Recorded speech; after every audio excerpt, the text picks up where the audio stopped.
You're watching Moving Pictures. Welcome to the Transformcast, an index show of comics starring the Transformers from the Marvel Age through to IDW. I'm Andrew, the one who knows his Dinobots from his Terracons, and this is Simon. After last week, I feel like I'm more the Sparkplug Wiki to your Optimus Prime, based on my lack of knowledge. Which, hopefully, as we progress, will get fleshed out more and more. Well, I hope you're going to learn, because if you're not going to learn, then why are people watching this? This episode will be covering issue number 2 from the Marvel run, titled Power Play. It was printed in the UK issues 3 and 4. US issue 2 was cover dated July 1984. The UK issues were in October 1984. The creative team was cover was by Michael Golden, plot by Bill Mantlo, script Jim almost said Scalacrop again. Script by Jim Salicrup, pencils Frank Springer, inks Kim DeMolder, colours Nelson Yomtov, lettering Janice Chiang, and the editor was Bob Bodansky, and the editor-in-chief was Jim Shooter. The cover depicts Optimus Prime versus Megatron, with Megatron clutching Sparkplug Witwicky and trampling on Bumblebee. Yeah, I really like this cover. I just like I like covers with large foregrounds that go into the background. I think how Optimus is stood on the front looks really cool. I do really like it. So you're a Decepticon because you like the image of Optimus Prime being blasted by a fusion cannon? No, I like the fact that he's large. Him being shot is incidental. The one thing I find really peculiar, actually, is Megatron's face. It doesn't look right. Yeah, he's missing his Cybertron goggles that he had in last issue. Yeah, the bottom half of his jaw also looks like it's in a different angle to the rest of his face, which it's just a bit of an odd face for Megatron. That's true. Perhaps the face was drawn differently, and Michael Golden was told, but Megatron wears this helmet, so he's gone back and added in the helmet, but not changed the jaw. Yeah, it could be. I like Bumblebee's expression. Very obvious look of shock. Yeah, it's a very dynamic cover. A lot going on, and it depicts kind of events that are going to happen with a fight outside of the Witwicky auto repair shop. Yeah, the one thing that does stick out as a bit odd looking to me is Megatron's cannon, because it's like wrist mounted, or it looks like it's coming from his wrist there, but he's still got the portion on his back. Oh yeah, the back bit is separate from the fusion cannon. Okay. At least as far as the toy's concerned. I forget if it is inside the book.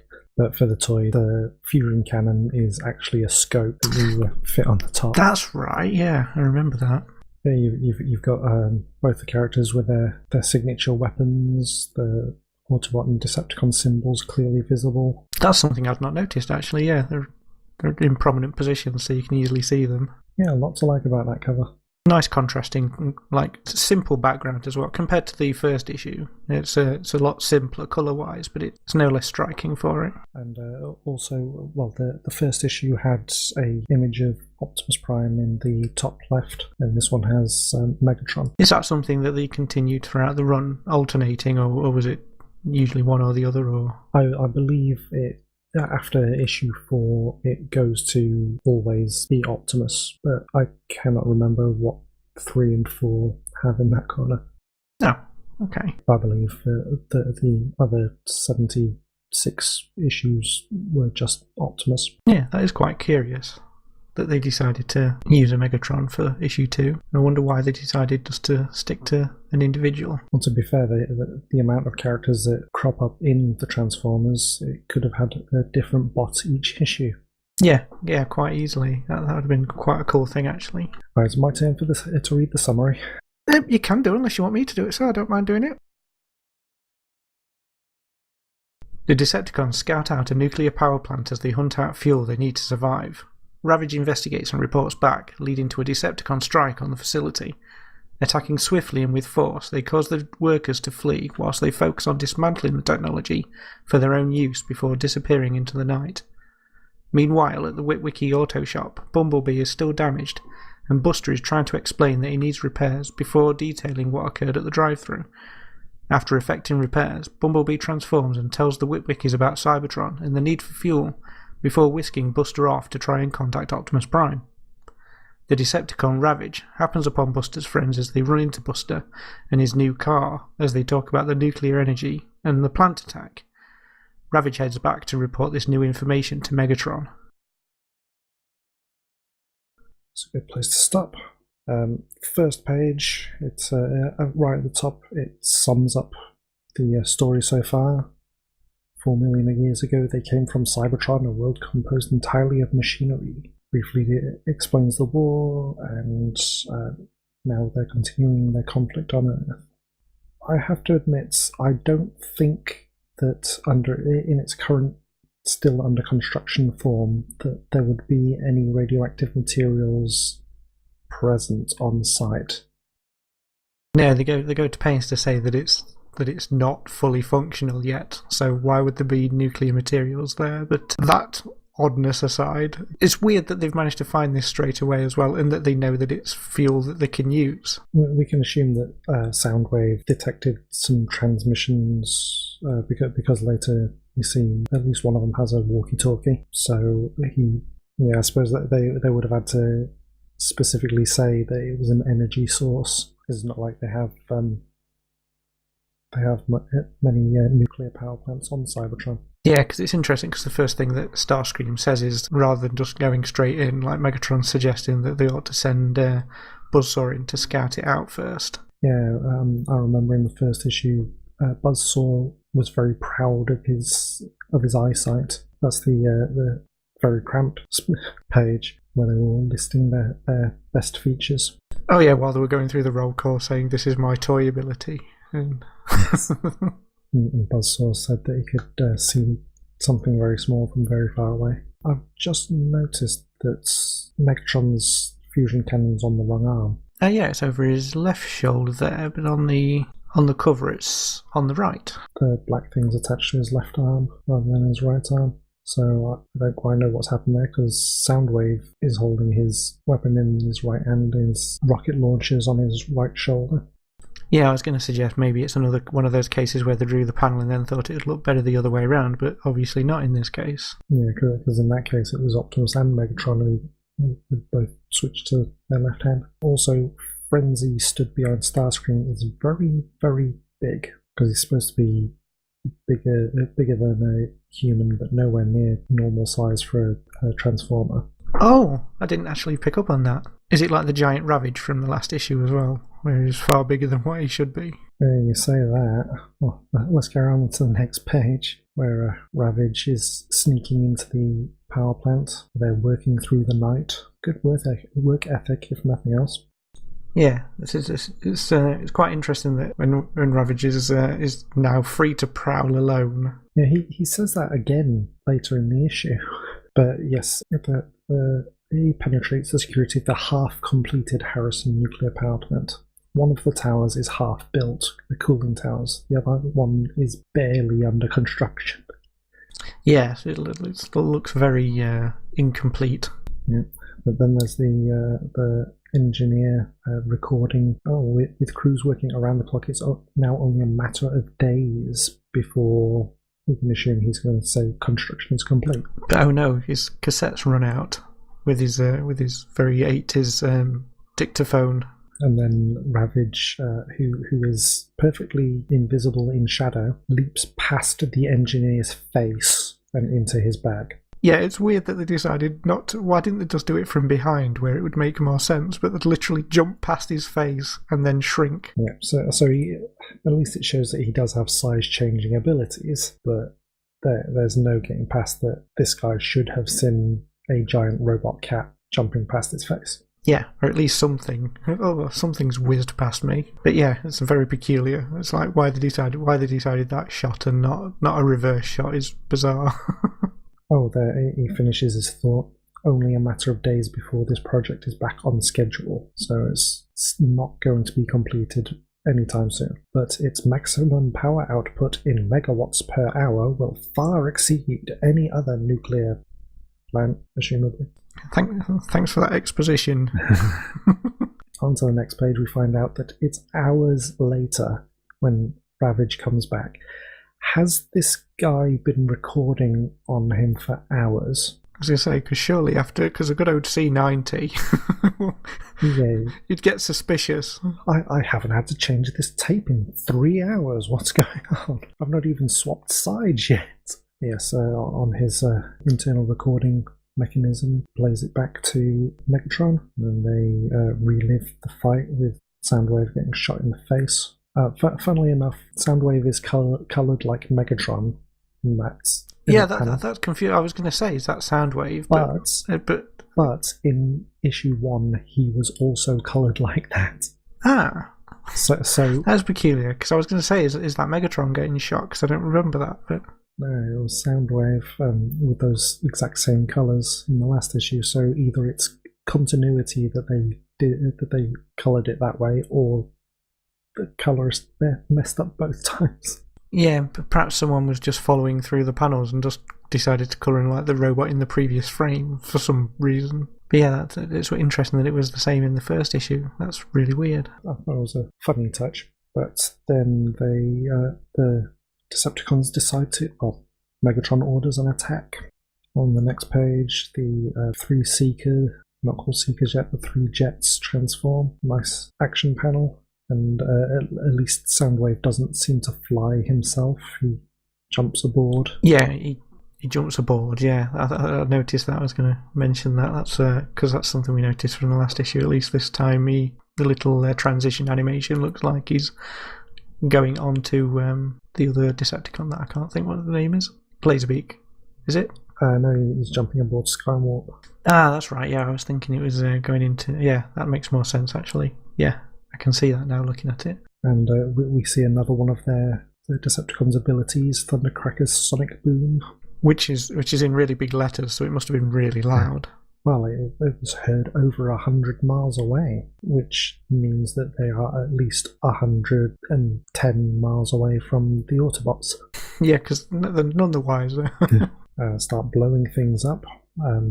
But yeah, they totally lay waste to it. It's strange that they decide to do that when they want the power plant for themselves. But on the next page, Starscream's cluster bombing the workers. You have to wonder how many of these poor civilians are being murdered. Thundercracker does another sonic boom. It doesn't actually show you any deaths or anything of the sort, but lots of explosions and things where you think, I don't think many people would have survived that, to be honest. Yeah.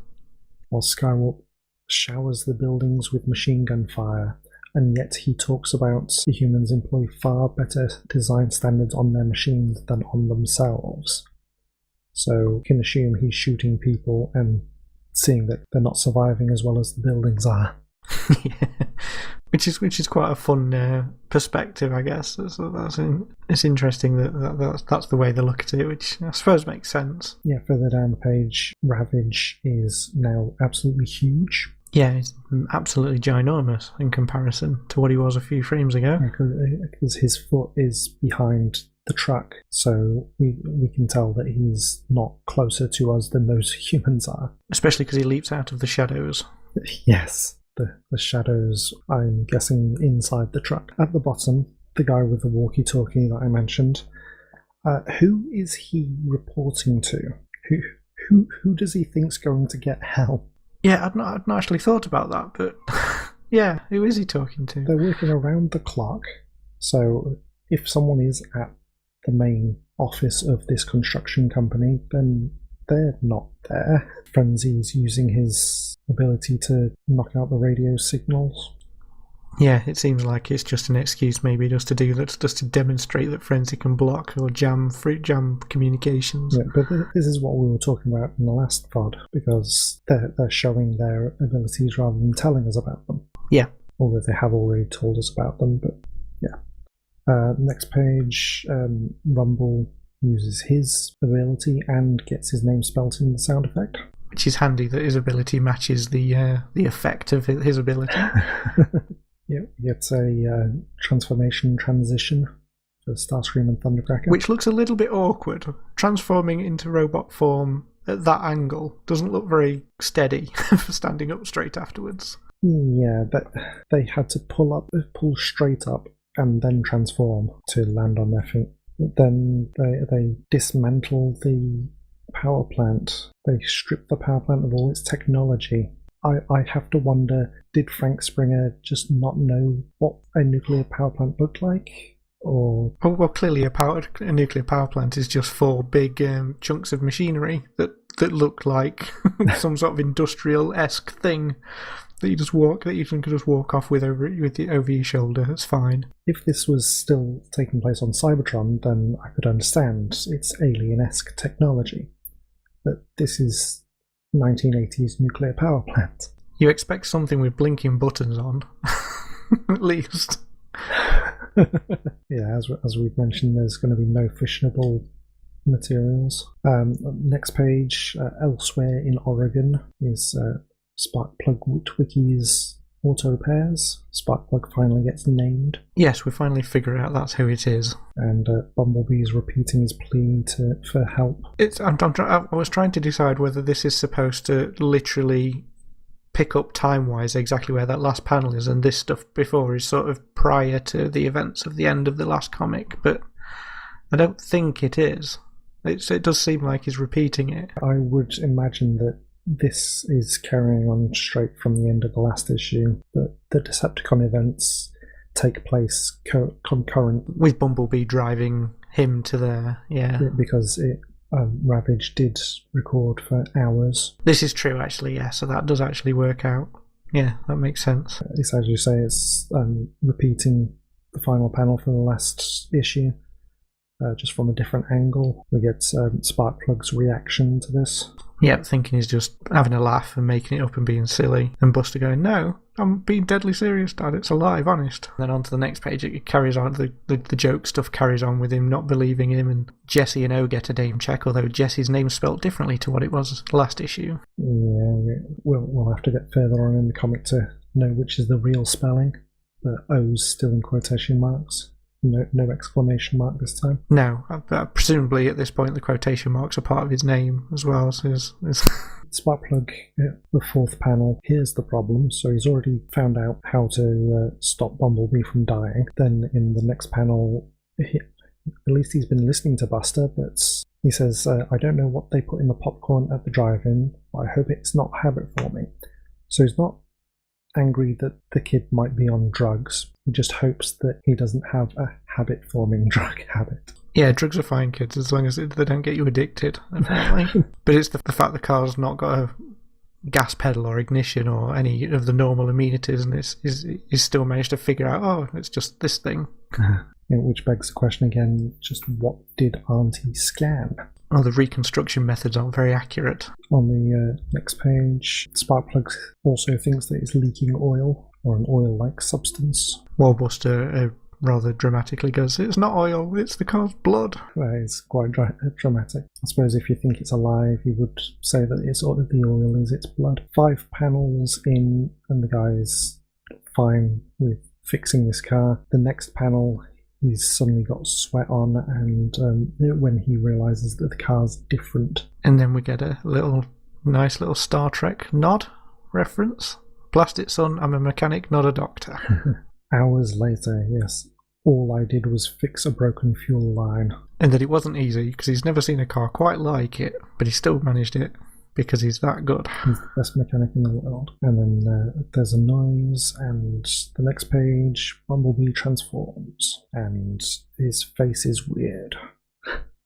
It's definitely not the same as what was on the cover. No, it definitely isn't, no. I'd not actually noticed, because I don't know, it looks more like Doctor Doom in that 5th panel. He explains that his code name is Bumblebee. I'm guessing that's retconned? Or are all these names nicknames? I don't know. I would assume that the Cybertronians don't know what a Bumblebee is, but when he picked up his code name, I have no idea. Yeah, because I don't think I've ever heard them referred to as code names before outside of that. So that's the only time I've ever heard him sort of say that specifically. Honestly, can't remember it ever being mentioned again. It may have just been the writer thinking, well, why would it be called Bumblebee? It must be a code name. Yeah, the first 4 or 5 panels go through Bumblebee explaining that they need fuel, and then Sparkplug says he might be able to help them adapt it after Bumblebee says that perhaps Huffer, our engineer, can devise a conversion process. Sparkplug offers to assist. Yeah, what exactly? He's an auto mechanic. Surely they'd need a chemist of some sort. Or a scientist.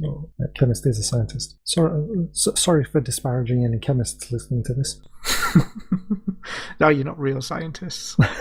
Yeah, it's kind of interesting that just because it's not just because that makes it sound like being a mechanic's not impressive in its own right, but it's just like, oh, because he's got some car familiarity, that means he's an expert with literally everything to do with fuel, cars, metal manufacturing, who knows. He homebrews his own screen wash. Yeah, this is it, yeah. De-icer is a master at creating de-icer. He's got the bathtub full of it. Bumblebee Buster wants to go with Bumblebee back to the Ark, and it's the chance of a lifetime. He's always dreamed that something like this would happen to him. He's always dreamed he'd be abducted by aliens. No wonder his dad wants him to stop going to school. And stick on the drugs, as long as they're not doing that. Yes, Bumblebee promises that he'll return him safely. And it makes it sound... When I first read through these 2 pages, I got the impression that he was taking them back to the Ark to see Optimus, but then over the next few panels, it seems like they're trying to communicate with him, not actually go back to the Ark, which... I'm not sure why I got confused. Well, he was going back to the Ark, but on the next page, he's driving around town. It's obviously been hours because there's people on the street and wandering around. So it's the daytime, finally. Okay, well, it was the following page, but he discovers that he's running low on fuel, so he wouldn't be able to make it back to the Ark. That's what I've missed. I've missed the time passing, basically, and is running low on fuel. And then we see Ratchet again coming out of the shadows like the pro-stealth cat that he is. Ravage, not Ratchet. I'll forever get those two mixed up, I tell you. That's going to be one of those things. But yes, Ravage. There's an issue later, you will not get them messed up. But yes, Ravage is once again prowling. They should have just called him Prowl, to be honest. This is true. Oh, and Jesse are also walking down the same street that Ravage is in, and that Bumblebee is driving down. With Jesse again spelt IE rather than just the E of the previous issue. At least they're consistent in this issue, if not between issues. On the radio is a shout out to a member of the X-Men, Dazzler. Which, interestingly, is also included in an advertisement in this issue. Yes, that's right. So they're having their cake and advertising it too. Because why not? So Ravage transforms to spy on them and jumps into the tape deck, which is somehow on the back of the boombox, as well as the front. Oh yeah, then you just noticed that it actually swaps angles. It's facing him in one panel and then it's facing away from him in the other. And then on the next page it's facing him again. Oh, so it's like, hang on, we want him to get into the tape deck. Oh, but it's facing the wrong way. Oh no, just draw it the other way around, no one will notice. Ravage transforms with the speed of thought. Crikey, that is fast. Well, since it took Bumblebee, 3 panels to transform? Maybe it's the speed of a thought bubble. But if he can actually transform at the speed of thought, maybe that explains why the guy didn't see him on the nuclear power plant. Because he's so fast that he was literally just not even a blur. Well, at least he didn't fly past their faces this time. No, at least we did get a backward shot, which makes sense. On the next page, we get an info dump. This is what happened at the end of last issue. This is what happened at the start of this issue. And in the 4th panel, Bumblebee says, it seems I lost more fuel than my sensors indicated. So that's why they returned to the garage. Yeah, I do find it quite kind of interesting that they end up explaining what nuclear power is.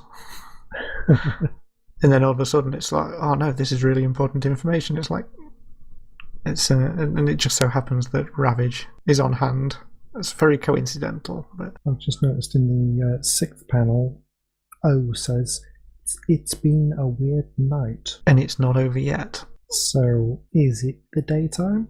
It seems like it's the daytime, yeah. It's got to be like 4 a.m. And in the 80s, places were not open all night. I think time's very fluid in this universe. It's whatever time it needs to be. So Ravage escapes to inform Megatron. Obviously, because he's a cat, he can't help with the construction of the new Decepticon base. Yes, and there we break for the second part of the summary. Because I decided to end it there, because that seemed like a sensible cut-off point. It's done a very good job of giving us all the information we need if we missed issue 1. As a job of recapping, it's pretty good. It's still very exposition heavy. It's like there's lots of coincidental. It's like the guy in the nuclear power plant being exposition dump and things. But overall, it's paced quite well. It's yeah, outside of the coincidences, but I think that's just the nature of the beast. There's going to be a lot of coincidences. It's that sort of thing. But yeah, it's true. I've just noticed that I broke it up at page number 12, and there's 23 pages. So it's literally the halfway point. oh yeah, so it is. That's a coincidence. I'd not actually noticed that. It is very much a narrative thing that the guy happens to be in the right place at the right time to hear. Yeah, everyone's everything. in exactly the right place to hear what they need to hear for the story to progress. But since they only had 4 issues to deal with this story, then it makes perfect sense. That's true, actually. I mean, that's the thing I keep forgetting. I keep forgetting that this is a 4-issue miniseries. It wasn't.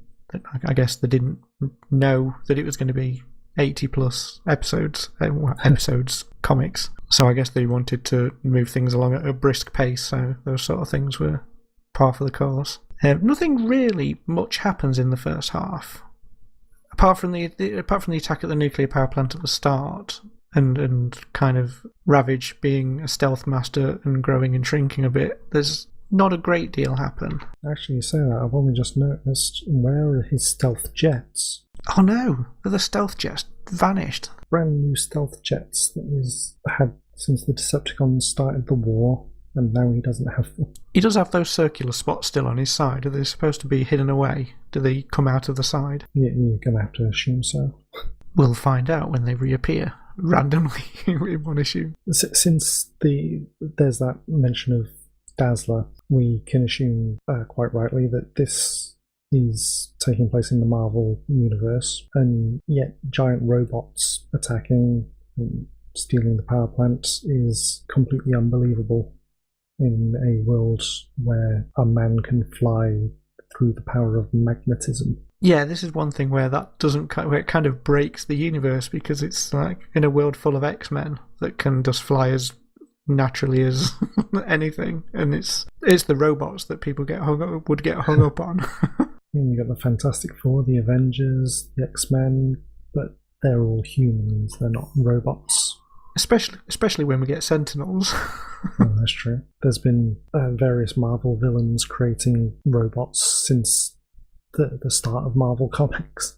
Are there more Marvel tie-ins as we move forward, or is that like a one-off, just advertisement style, just drop-in comment? There is another one, at least one more, which is in the next issue. But interesting. But we'll get to that. Yeah, looking forward to that. But yeah, it does strike you as odd that by just doing that one drop-in, it suddenly negates the a lot of the surprise that you're expected humanity to have at these things. It's like they're used to far weirder things than talking robots, I assure you, at this point. Yeah, but I suppose that all takes place in New York. Yeah, this is true. Get no supervillains in Oregon. No, they don't travel very far, to be fair. The fares are lousy. Back on the Ark, Optimus has had the computer analysing the current fuel reserves and discovered they are dangerously low. Optimus suggests trying to come to an arrangement with the humans. Mirage, however, is not convinced and wants to just take it. Bumblebee, with the Witwicky's help, fashions a communicator and details the Decepticons' plans, as well as informing Optimus that the Witwickies have offered to help with the fuel situation. The Autobots head out to meet them, but Ravagers told the Decepticons of their aid, forcing things to come to a head at Witwicky Auto Repairs. The battle escalates with the police arriving, totally out of their depth. In the junkyard next door, Optimus and Megatron fight over Buster's dad, Sparkplug, before Starscream seizes the opportunity to snatch him, and the Decepticons retreat. Optimus and the Autobots want to follow, but without refueling it's impossible. Collapsed on the ground, everything looks futile. Decepticons are always running away. Better to run away and fight another day. As we carry on down page 12, the ARC's computer, which they named Auntie last issue, has completed the reserve fuel analysis. And the analysis is literally just saying that it's low. We don't have much fuel. It's a very detailed analysis. Yeah, we've not got any. Fuel reserves are low, and efforts to repair me have further reduced them. So you're telling us we're running out of fuel, and because we fixed you, you can tell us that we're running even more out of fuel. Is there any particular reason why they named her Auntie, by the way? Or is that just... I think that was just a name, just something that you wouldn't normally think to call a computer. Yeah, I was going to say, have the Autobots actually got any concept of like human familial relationships? Because it just seems a bit weird calling her Auntie. At this point, they only have the one gender, so... Yeah, that's also a very good point, yeah. One can assume it's some space transmission from an alien race that they heard it from. They just liked the sound of it and thought that would be a good name, we'll just pick that. Or it's mere coincidence. Are you suggesting we're trying to read too much into things? No. On the next page, we've got several of the Autobots with Optimus and Prowl just stood there holding their weapons for some reason. Yeah, it doesn't really make sense that they're just in the posable action pose with the guns in their hands. It's a bit odd. They're ready for action against rocks. But Optimus wonders if they can utilize Earth fuel. Yeah, Huffer's not on that page, so they can't find him and ask him, can we synthesize fuel from the humans' fuel source? Yeah, can we turn coal or nuclear materials that seem to apparently be really close by, fortunately, that we can, at this incomplete power plant that we could have used. Is it possible we could use these things in some fashion? But no, luckily the one person that could tell them that isn't in the panel, so... But at least he does wonder how they're going to obtain it, and Mirage wants to take it. Yeah, he wants to just steal it. He wants to have his way, and everyone else basically says, no, Mirage, you're stupid. Can't do it that way. Yeah. We need to do things right, and Mirage just comes across immediately as a bad egg. Perhaps Mirage is on the wrong side. Well, you're talking about yourself in third person, so yes. That's only something that evil people do. Yeah, that's usually a good sign that you're on the side of evil. What Optimus says in the third panel is a bit stilted. Be there an Autobot among us that finds fault with this plan? Yeah, he's trying to speak like a very like a knightly sort of figure, isn't he? It's the sort of thing you'd expect like Sir Gawain or something to say. That's true. I find it interesting that he's willing to offer Cybertronian technology in exchange for fuel. So some of these secrets that they were transporting in the Ark to the humans. Which at this point we don't know how significant that offer is. It's like you might be explaining how to bash some sheet metal, which we already know. Yeah, so you've got Mirage in the very last panel on that page, chuntering away to himself, saying, "Oh, Decepticons wouldn't pander. I'm clearly on the wrong side." But then Optimus says, "I hear no dissent, so this plan's accepted." No arguments. That's not something you'd expect a military leader to say. No one else is coming up with a better plan, so we'll just do my plan. Yeah, we'll just go with my plan. Well, no, we should do your plan because you're the leader, and you say, "Let's do this plan I just said." That kind of is the point of being a leader, to make the decision. It's like it's like you wanted someone to like cause a fuss and go. It's like, now you're just being argumentative. On the next page, Bumblebee comes through on Hound's antenna. Yeah, distressed signal picking up antenna that's rather huge. I like to think that it wasn't there and it just popped up because it detected a signal. Yeah. Actually, it's huge there, and then 2 panels later it's much smaller. Yeah, it's literally just above his head height on the feature panel, but on that first panel it's like twice his torso. And spark plugs shoehorning in, don't forget to tell them that I'll help you find a way to convert our fuel for your use with my bachelor's in chemistry that he doesn't have. We do get a good look at Bumblebee's face in the 4th panel. Oh yeah, actually. Yeah, and it looks different, like you say. It does look very different to what was in the earlier panels where he looked like Doctor Doom.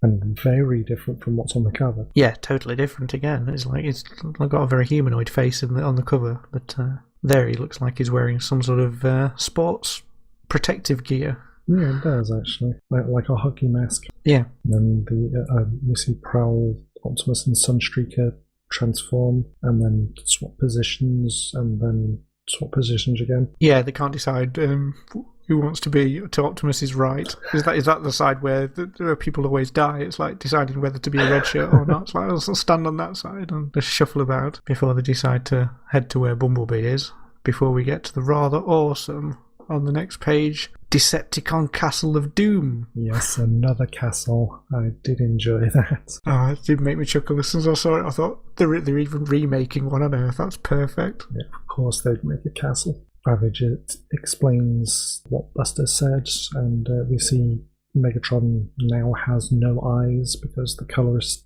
didn't give him his aviator goggles. Yes, he's got a different face again. He's got at least his mask is quite detailed in this one, although one side looks very distorted compared to the other. But yeah, his eyes are completely detailless because they're just in shadow. Maybe Ravage is hiding in there. Oh no, he's got his stealth jets on the previous panel. Oh so yeah, he does. I missed that.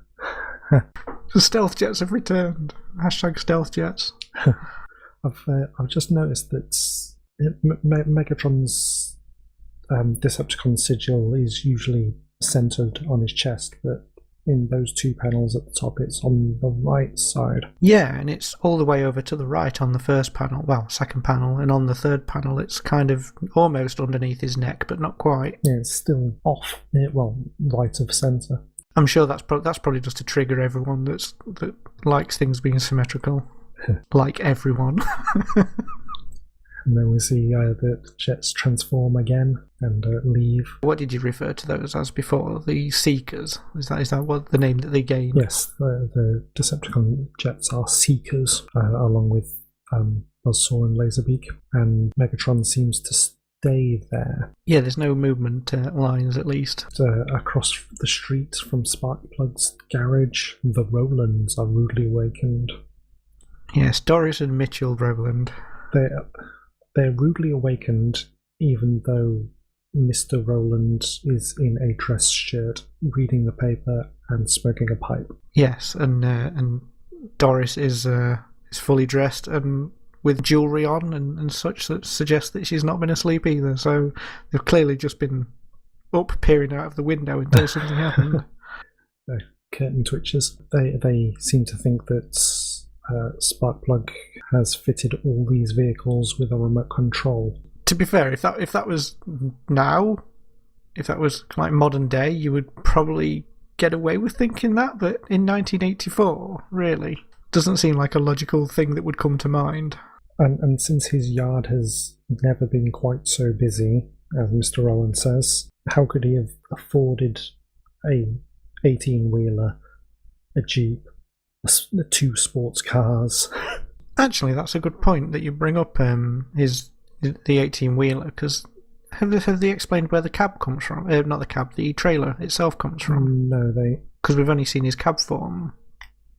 Well, we didn't see him transform in the last issue, did we? Actually, that's a good point. No, I don't think we did we? We saw him on Cybertron in his weird form, but not we haven't seen his cab form yet either.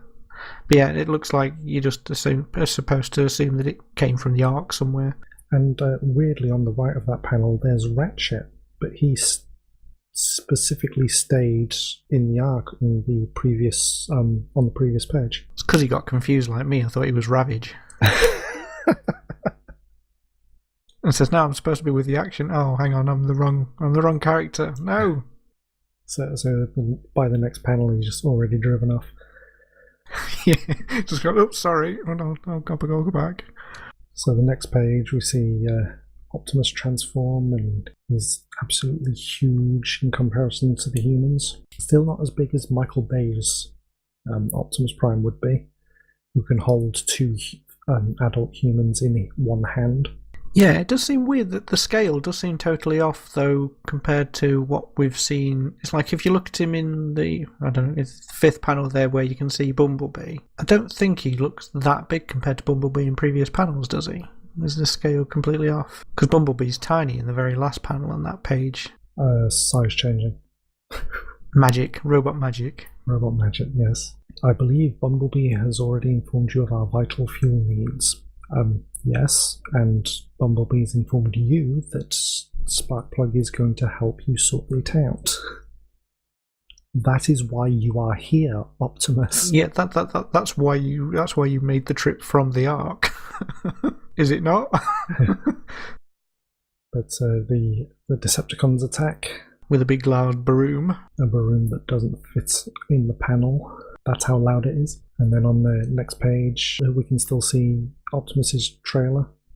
We did see it on the previous page, actually, but yeah. And Bumblebee is magically almost the same size as Optimus. Yeah, I think the scale's a bit wonky, given where everyone stood. He's just very far away. Sparkplug says, take cover in that old car body. You're heading into a junkyard. There are lots of old car bodies. Before getting into what looks like a truck cab, and then lots of explosions happen as the Decepticons. It looks like they're firing machine gun fire, but it doesn't actually state that, I don't think. No, it just says the attack. But then the Sideswipe and Sunstreaker engage with Sunstreaker's electron pulse gun, and Sunstreaker using his jetpack. I've got to wonder, why is Sideswipe the only one with a jetpack? Why are they not standard issue against these flying enemies? Yeah, and when did he get that? Did when he was given his transforming ability, did they give him extra additions? No. Did he have enough points saved up to add them to his build? I think it was he's always had it since it's a rocket's backpack. You have to assume that it's not part of him. It's something that he wears, like Sunstreaker's electron pulse gun. Yeah, I mean, looking at the car model, it looks like he's got some sort of turbo boosters on the back of his car model. So I'm guessing that's what they are. In the next page, he would have smashed straight into Starscream. But what a great pun in that first panel. Sorry, Thundercracker. Yes, the Scrapticon. Starscream and Skywarp transform further down the page, the same way that Starscream and Thundercracker transformed. In fact, it looks like it's probably the same panel, they've just coloured it differently. I did look into it, and the original panels had more detail. Oh, okay, so it is actually redrawn. Yep, redrawn not as well. Yeah, that's how bizarre. That is weird. I think I'd have preferred it if it was copied and pasted. Yeah, at least it'd justify the awkward standing. That just bugs me. I don't know why it bugs me so much for it. I remember in the first issue, Optimus Prime was breakdancing. That's right, yeah. Again, we see Optimus's trailer as he's blasting Laserbeak, and the two jets are not blasting him, because he's right in the open in front of them. Yeah, and oddly the scale is completely off there again, because nearly everyone's as big as the cab there. The trailer. The trailer, that's what I meant. It's like a cab, but the other bit. The next page, we see Prowl with his Proud ability, his logic center, which predicted the Decepticons' trajectory. That word there, yeah. Right there. Perfectly. Which is weird, because if that's his ability, wouldn't he be able to just win the fight against the Decepticons immediately? You would think. I can see your weak spot immediately. And Mirage, he's perfectly willing to cover Optimus's flank, but he'd rather be retro wing gliding back on Cybertron. Is that something he had a lot of time for during the war? Yeah, it makes it sound like it was a nice peaceful time at Cybertron, yet we literally know from the previous issue that they were at war. We know for a fact that billions of Autobots were killed by the Decepticons. It's because they're his best buds. He don't like to see the bad in people. They're just misunderstood. He just used to spend all his time gallivanting around the equivalent of the Swiss Alps, wing gliding. Well, a planet the size of Saturn, they've got to have something like the Alps. The police turn up minutes after a phone call. And then realise they're totally outclassed and go, hang on, we didn't realise there was F-15s, despite the fact that that literally every panel that likes to mention that they're F-15s when they attack. But you've got to admire their response time. Oh yeah, absolutely amazing. Jesse and O also appear to have followed Buster home, because they didn't get in Bumblebee earlier. That's right. No, they were left stood on the path, weren't they? That's right. Yeah, with the night not being over yet. With his boombox, the correct way round again. And Ravage, from out of the shadows, has again lost his stealth jets. Before he pounces on, I'm not sure which one's That's that. Mirage. Is that? Oh, it is Mirage. You'll learn. I'll by the end, I'll know every single one off by heart. Especially by the time we get to Transformers Universe. This is where you tell me to change all the designs and they're all different and I cry. No, I don't think any of them changed design radically. A couple of them changed their name, but that's for much further down the line. Mirage, and on the next page, Mirage and Ravage tussle until Brawn comes up and smacks him one. Just one quick smash over the top of the head. It's like, there you go, Ravage is down. And then Megatron arrives. He's taken this long because he walked here. Yeah, it's really peculiar. You couldn't get a lift with one of the others or something. Just transform into the gun and be carried. And again, his Decepticon sigil is right of centre. It is, yeah. That's interesting. I do like the first panel where he appears, where he looms over the junkyard. That's a really good shot. I like that. And then in 2 or 3 steps, he's past the humans and almost stepping on Bumblebee. Yeah, it looks like he's just crushing him out of the way. It's like, you're just a bug, go away. Ironically, he transforms into a bug. I totally intended that.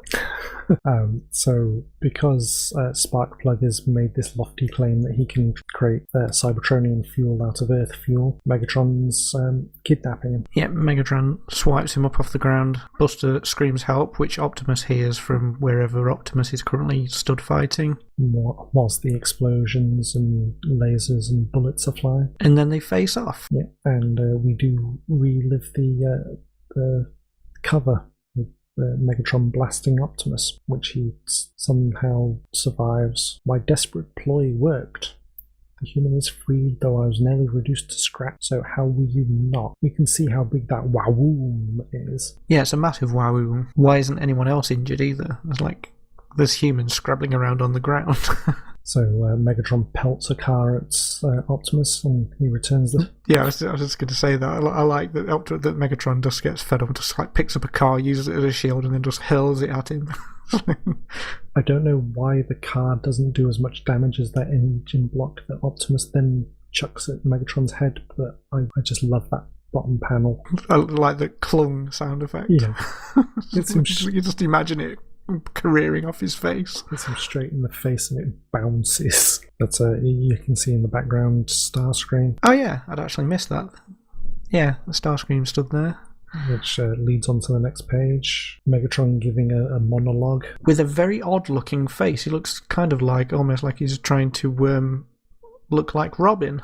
That's true. With his eye cover. Domino mask. That's the one, Domino mask. And then Starscream kidnaps Sparkplug and transforms. It also, of note, is that the emblem is more central on that first panel. Yeah, it definitely is. Somehow Sparkplug goes through the underneath of Starscream's jet mode and into the cockpit. He'd swallowed him whole through a hatch or something that we don't get to see, which is why they cover it up with his wings. It's like, oh, we hadn't actually thought about this, so we'll just magic it away. It's a contraption under the wing somewhere. Your fuel conversion plan belongs now to the Decepticons, so they at least know that he doesn't know how to do it yet.